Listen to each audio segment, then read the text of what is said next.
how did you go about letting your sphere of influence know? I mean, did you follow a certain follow-up plan, or are you just one that's more, natural and making sure that you're, anytime you get that face-to-face opportunity that you're letting them know? I did a little bit of both. Like, I know I sent out some, like, I just got my real estate license letters or Mhm. something like that, to friends and family. But, it's funny. Like, I took a 10-year hiatus off Facebook. I literally just got back on Facebook last year. So at the beginning of my real estate career, I was on Facebook. I think that was helpful. But just, spreading the word every time you talk to somebody, oh, by the way, I left pharmaceuticals and I'm now doing real estate. So just keeping it top of mind, and not being afraid to pass out a card, or wear something. No, I shouldn't. I've got my Radon shirt on today. It's all Um, right. but, wear some branded gear. You'd be surprised. So I actually had my name tag on upside down one time. It had flipped over in the car from the seat belt. It was one of those magnetic ones, and I was in the grocery store, and it was like the best conversation starter about real estate because I Oh had yeah, my name tag on upside down. So, you that's know, funny. you That's might try funny. it intentionally. Well, I'm glad that I was able to connect with you over Facebook to then get you to come, onto the podcast here. Yeah, And you bring up an interesting point. I tell agents this all the time.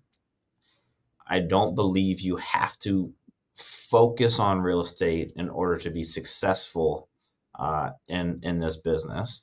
I do believe that there has to be some sort of online social media component just to stay top of mind, right? sure. But it doesn't Mhm. have to be your main thing, like a lot of people in today's world are trying to make it to be. For you, how obviously it didn't probably affect your business in a negative way because you're still here selling real Mhm. estate, but Right. did you see a drop off, or did how did you stay top of mind in other ways then? That's a good question. I mean, I don't really think it dropped off at all. And what's weird is, like, so I think my business has changed a lot over the last couple years. I used to do a lot of seller listings. Hmm, Now I'm probably, doing things more on the buy side, um, which is, a lot harder in this really? market. Oh, really? Like, we didn't know that, right? Um, so that's been a little bit of a learning curve for me, and I did see a downswing in my business. I would say 2 years ago. I think I only did, like, 2 transactions in a Mm, year. Um, but at the same time, the radon stuff was, like, crazy busy during the pandemic, so yeah, it worked out well, for me. Um, I really I don't have a good answer for you, to tell you the truth. I thank the fact that I have really good friends, and that have been very loyal and, referring me to their friends and family members and have trusted me to do that. My sister's now into flipping, so that is another way that I've gained some business there. And um, a lot of stuff on Facebook recently. Like, you just post something and somebody shares it, and like, oh yeah, I live in Grandma. I'm thinking about selling my house. And actually, Fathom is a pretty good referral. They actually have a Facebook page mhm, where if there's other agents in the country looking for, somebody to help their family or family member or friend out.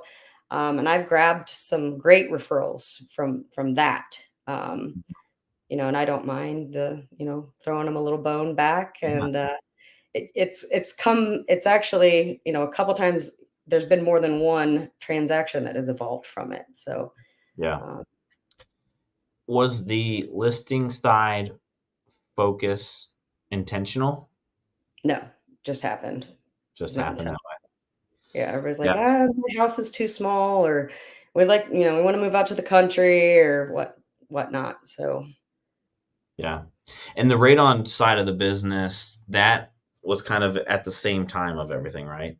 yeah, actually, they went pretty much hand in hand. I think I got my license for real estate in September of 14, and then Andy got his. He started the radon business in November of 14. Okay. So, they were really one right after the other, and, Yeah. uh Yeah, you definitely started at the right time with that, because obviously, as the years went on, right on, it's just more now a thing, a common Mhm. thing, and back then it was like the new thing, it was Right, like, oh, make sure you test for it. And now it's like surprising if a house doesn't have it already in place,